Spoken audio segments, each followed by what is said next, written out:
किसान को कोई लाभ नहीं होने वाला इसमें। सबसे पहले मुझे एक बात बताइए, अगर आप जर्नलिस्ट हैं, आपको इतना आइडिया होगा कि किसी भी देश की गवर्नमेंट है ना, कंपटीशन को मार्केट में बढ़ावा देती है। क्यों? क्योंकि उन्हें ये होता है कि कस्टमर का, कंज्यूमर का कहीं नुकसान ना हो। अगर मुझे सिर्फ आप ही से खरीदना है और आप ही को बेचना है, हर चीज़ आप तय करेंगे, मैं नहीं करूँगी, तो गुलाम में और मोनोपोली में सिर्फ आपसे खरीदना और बेचना कोई डिफरेंस है? मोदी गवर्नमेंट की कोई एक पॉलिसी बताओ जिसमें कंपटीशन को बढ़ावा दिया गया हो। आज ट्राई में ये लोग शिकायत कर रहे हैं कि एयरटेल और वोडाफोन इनके खिलाफ साजिश रच रहे हैं। जिस दिन जियो ने फ्री में बांटा था, क्या किसी ने उनसे पूछा था कि किसके बाप के राज में बांट रहे हो भाई? जिंदगी भर फ्री में बांटोगे? किया किसी ने क्वेश्चन उनसे? नहीं किया ना। क्यों? क्योंकि हमें आदत हो गई। आपकी मोदी गवर्नमेंट एक ही चीज़ कर रही है कि कंपटीशन मार्केट से ख़त्म कर दो, मोनोपोली कर दो। खरीदूँ भी मैं अडानी अंबानी से, बेचूँ भी मैं अडानी अंबानी को, तो मेरे हाथ में सिर्फ इतना रहेगा कि मैं खा सकूँ। और किसी भी देश में किसी भी जनता को कुचलना हो, आंदोलन को, तो कहते हैं कि उसको इतना दबा दो कि वो सिर्फ खाने तक ही रह जाए, अपनी उसके इतना आवाज़ ना उठा। मैं सारा दिन खाने कमाने में कि मेरी जो 2 वक्त की रोटी मिल जाए, मैं सिर्फ उतना ही सोच पाऊंगी, उससे ऊपर सोचूंगी नहीं तो आंदोलन क्या खाक करूंगी। तो जिन्हें ये अनपढ़ ब्रांड करके बोल रहे हैं ना कि किसान को नहीं पता, जो चीज़ आपको और मुझे समझ नहीं आई वो एक अनपढ़ किसान को समझ आ गई कि आप खरीदूं भी मैं तुमसे, तुम मुझे बताओ ये क्वालिटी है, तुम मुझे बताओ ये स्टैंडर्ड है, तुम मुझे बताओ ये रेट्स हैं। जब मैं खरीदूंगी आपसे, रेट आपके होंगे, जब मैं बेचूंगी रेट, तो रेट आपके होंगे। तो मैं क्या हूँ? Slave. Which is a fair point. मुझे लगता है कि ये बात शायद मुझे भी इन फार्मर्स को देख के समझ आई। मैं चार्टर्ड अकाउंटेंट हूँ, फाइनेंस ग्रेजुएट हूँ, मुझे ये बात समझ नहीं आई, पर जब मैंने इन लोगों की बातें सुनी तो मुझे समझ आई कि मुझ जैसे जो इंटेलेक्चुअल बनते हैं, मैं बहुत बेवकूफ़ हूँ। शायद मुझे 10 साल इनके पास पढ़ना चाहिए मार्केट समझने के लिए। तो इट्स अबाउट टाइम कि मोदी गवर्नमेंट समझ जाए कि ये किसान जो पूरा दिन खेत में बैठता है ना, आपने भी देखा होगा अपने पुराने जितने भी किसान हैं, मेरे मम्मी बताते हैं, मेरे तायाजी वगैरह थे, तो वो आनों में कैलकुलेशन क्या करते थे। वो कैलकुलेटर्स तो नहीं थे, पेज पे भी नहीं करते थे, वो कह रहे खड़े खड़े आइडिया लगाते थे, इतने आने हो गए, इतने रुपए हो गए, इतने 100 हो गए। आप मुझसे कुछ कहेंगे ना 25 को 4 से भी करना, तो मैं कैलकुलेटर ढूंढूंगी फटाफट। तो आप इन्हें अनपढ़ और बेवकूफ़ बना रहे हैं और मुझे बता रहे हैं कि हम लोग जिन्होंने डिग्रियां ले ली, हम बड़े एजुकेटेड हो गए। तो ये गलत पॉइंट है। जो मेरे जो सोशल मीडिया के साथी हैं, जो सिर्फ ये प्रचार कर रहे हैं कि अगर किसानों को, पहले तो सरकार दे नहीं रही है लिखित गारंटी कि एमएसपी से नीचे नहीं खरीदेंगे, अगर दे भी देती है तब भी किसान इन बिलों को वापस करने की जिद क्यों कर रहा है। इसीलिए मैंने आपको ये फार्म एग्रीमेंट का किस्सा समझाया। अगर 1975 पर किसान का गेहूं उस एग्रीमेंट के बाद खरीद भी लिया जाएगा तो भी उसको अब से ज़्यादा नुकसान ही होगा, क्योंकि उसको बीज भी कंपनी से खरीदना है, बीज में डालने वाला कीटनाशक भी उसी से खरीदना है, और किस क्वालिटी का गेहूं निकालना है वो तो किसान के हाथ में ही नहीं है। और एंड में आके क्वालिटी पर उसके पैसे काट दिए जाएंगे और उसको अंत में लॉस हो जाएगा। ये फार्म एग्रीमेंट है। बाकी 2 और कानून बचे हैं, बातचीत के दौरान उसको मैं आपको समझाऊंगा कि क्यों वो वापस लिए जाने जरूरी है। जी, दूसरा एक जो चीज़ उन्होंने अलाउ की कि आप जितना मर्जी चाहे स्टोर कर सकते हैं। अगर आपने अमिताभ बच्चन के टाइम की एसेंशियल कमोडिटी एक्ट वाली बात चल रही है, अगर आपने पुरानी अमिताभ बच्चन के टाइम की मूवीज देखी हो, मनोज कुमार की, उसमें काला बाजारी पे बड़ा दिखाते थे ना कि काला बाजारी कर ली, रोक लिया अनाज, बाद में अपनी शर्तों पे महंगे में बेचा। तो गवर्नमेंट को क्या लग रहा है कि वही वाला गवर्नमेंट कह रही है कि किसान अपना जितना चाहे स्टोर करे और जब मार्केट में रेट महंगा हो तब उसको बेच दे। लेकिन अगर आपके आसपास, आपके गांव में, आपके शहर में, जहां तक आपकी निगाह जाती हो, आपको 2 कमरे वाला कोई किसान दिखे जिसपे 2 कमरे एक्स्ट्रा हो कि उनमें वो रख सके, घर के 2 कमरे नहीं, वैसे तो अगर आप पंजाब हरियाणा को छोड़ दें तो देश के तमाम राज्यों में आपको 2 कमरे वाले किसानों के मकान भी नहीं मिलेंगे।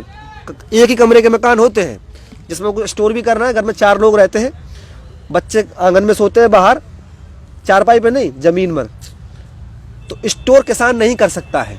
जी, आप कुछ कह रहे थे। तो अगर मैं कह रही हूँ कि आप जितना मर्जी, देखो आप जैसे कह रहे हो, एक छोटा किसान है, वो बेचारा कहाँ स्टोर करेगा? उसको तो अभी के लाले पड़ रखे हैं ना, मैं अभी बेचूं, मुझे किसी ने शादी करनी है, किसी ने किसी रिश्तेदार की शादी में जाना है, 100 काम होते हैं, किसी ने बच्चे की फीस भरनी है, वो स्टोर नहीं कर सकता। स्टोर करेगा वो जो बहुत बड़ा जिम्मेदार होगा, या ये जो हम कॉर्पोरेट्स की बात कर रहे हैं। और ये हम जानते भी हैं कि इनके वेयर हाउस और स्टोर्स बन चुके हैं। तो मतलब कोई भी नया बिल पास होने से पहले जो लाखों करोड़ों 70% और हमारी जो ऑक्यूपेशन है वो फार्मिंग है, राइट? तो 70% लोगों को जिसने इफेक्ट करना था वो तो मैंने किसी से डिस्कस नहीं किया, पर कॉर्पोरेट्स के साथ ऑब्वियसली डिस्कशन हो गया ना, जो इतने बड़े बड़े वेयर हाउसेज बन रखे हैं। तो ये क्या नहीं बताता कि ये किसके फायदे में बात चल रही है। मैं अपने पढ़े लिखे दोस्तों को भी डेली कमेंट कर रही हूँ कि it's not the time to sit on the fence. अगर आप कहते हो कि हमें बिल नहीं समझ आए तो सिर्फ गवर्नमेंट की साइड का देख के मत डिसाइड कीजिए कि गवर्नमेंट कह रही है तो सही है। खुद पढ़िए उन चीजों खुद को। पढ़िए, खुद समझिए। अगर आप पढ़े लिखे हैं, सुनिए, खुद पढ़िए, आप खुद पढ़े लिखे पढ़िए। हैं तो। और दूसरी बात ये, अगर गवर्नमेंट के किए पढ़िए और फिर किसानों से बात करिए उस विषय पर, क्योंकि वो किसान उस खेती को कर रहे हैं। आपको लगता है कि एमएसपी मिल जाएगी, खत्म नहीं कर रहे हैं, एक्ट में पढ़ने पर खत्म तो मिलेगा भी नहीं, लेकिन इररिलेवेंट हो रही है चीजें। एमएसपी का महत्व ही नहीं बचेगा। एमएसपी मिलता है मंडियों में, और मंडियों में माल जाएगा नहीं। जब मंडियों में माल ही नहीं जाएगा तो एमएसपी कहाँ से मिलेगा? दूसरी बात एक जो हम मतलब ज्यादातर लोग कह रहे हैं तो सरकार तो पॉलिसीज बनाती है, सरकार को समझ नहीं है। अगर सरकारों को समझ है तो जिस दिन कांग्रेस ये बिल लाना चाहती थी उस दिन क्या बीजेपी वालों की समझ घास चरने गई थी? अरुण जेटली जी ने और सुषमा स्वराज ने इसका खुल के पुरजोर इसका अपोज किया था, राइट? वो सबके पास है सिस्टम हो। तो फिर क्या बीजेपी तब गलत थी या बीजेपी अब गलत है? क्या बीजेपी का हमेशा से काम रहा है कि अगर जीएसटी लेकर आ रही थी कांग्रेस तो उन्होंने कहा नहीं गलत है, वो 14% पे आनी थी, आज 28% पे आई है। तो भक्त लोग भी कह रहे हैं ये सही है। तो क्या बीजेपी तब गलत थी या बीजेपी अब गलत है? एफडीआई की बात आई, एफडीआई तब कहा जी हिंदुस्तान गुलाम हो जाएगा। अब हिंदुस्तान में कौन सा स्वराज आ रहा है मुझे ये बता दीजिए। क्या सिर्फ make in India? Make in India का मतलब ये नहीं है कि सिर्फ 2 लोग बनाएंगे, अडानी और अंबानी। मेक इन इंडिया का मतलब है कि हम खुद जितने लोग हैं हम खुद बनाएंगे और खुद इस्तेमाल करेंगे, और जितना सरप्लस होगा वो एक्सपोर्ट करेंगे। अगर मार्केट में से कंपटीशन खत्म हो गया और मोनोपोली आ गई तो इतना ध्यान रखिए, आज किसान तो आज रो रहा है, आने वाले हर साल में हम खुद छातियां पीट पीट के रोएंगे, क्योंकि हमें इनकम टैक्स भी देना है, हमें सर्विस टैक्स भी देना है, हमें जीएसटी भी देना है। आप इनकम टैक्स पे करने के बाद ऊपर से एक्स्ट्रा टैक्स फिर से देते हैं, इनडायरेक्ट टैक्स। तो किसान तो शायद एक बार रोएगा, आप हर साल रोएंगे। तो इस टाइम है, अगर आपको बिल की नहीं समझ तो क्वेश्चन करना सीखिए। सिर्फ गवर्नमेंट के कह देने भर से कुछ नहीं होता। और जो लोग ये समझते हैं कि ये आंदोलन सिर्फ किसानों का है, उनको बीमारी है सब कुछ अंधकार में देखने की।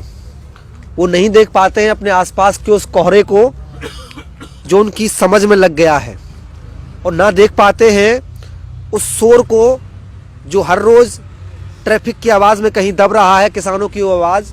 जिनको लगता है कि ये किसान सड़कों पर सिर्फ इसलिए हैं, ये खालिस्तानी है या फिर विपक्ष इनको उठा रहा है, या फिर लगता है कि ये कोई बहुत बड़ी मांग है, या फिर इनको एमएसपी दे देने से उनके जेब पर बहुत बड़ा फर्क पड़ जाएगा। उनको मैं समझा देना चाहता हूं कि शांता कुमार कमेटी की रिपोर्ट आई थी इसी गवर्नमेंट की, मोदी सरकार की। उसका कहना यह था कि देश में 6000 मंडियां हैं, जबकि देश 7000 मंडियां हैं, और देश को लगभग 16000 मंडियों की जरूरत है। इस देश में एफसीआई के गोदाम नहीं बन रहे हैं। इस देश में एम्बुलेंस में एक महिला की मौत हो जाती है उसके प्रजनन के टाइम पर, क्योंकि उसको समय पर अस्पताल नहीं पहुंचाया जा सकता है। इस देश को सड़कों की जरूरत थी। इस देश में बच्चे मर जाते हैं बुखार से क्योंकि उनको ऑक्सीजन नहीं मिल पाता है। इस देश में अगर हल्की सी बारिश हो जाए तो 7 दिन तक स्कूल में पानी भरा रहता है, और राष्ट्रगान भी पैरों की अंटियां चढ़ाकर गाए जाते हैं। आपको अखबारों में फोटो देखने को मिलते होंगे। लेकिन इस देश में नई संसद बनाई जा रही है 1000 करोड़ की लागत से। आपने आज तक ये खबर नहीं सुनी होगी कि हमारा कोई भी सांसद संसद में जगह ना होने की वजह से बाहर खड़ा रह गया। अगर सुनी हो तो प्लीज मुझे ट्वीट कीजिएगा। लेकिन आपने ये खबर तो सुनी होगी कि ट्रैफिक की वजह से मेरा पेपर छूट गया, हॉस्पिटल में जगह नहीं थी, हमारे बच्चे बीमार रह गए, स्कूल में जगह नहीं थी, लेकिन फिर भी नई संसद बनाई जा रही है। सड़कों पर जो अन्नदाता है वो सड़कों पर है, उसकी बात छोड़ करके संसद नई बनाने की क्या जरूरत थी? जब देश में मंडियों की जरूरत है, स्कूल की जरूरत है, सड़कों की जरूरत है, हॉस्पिटल्स की जरूरत है, 3000 करोड़ वहां पर नई बिल्डिंग बनाई जा रही है।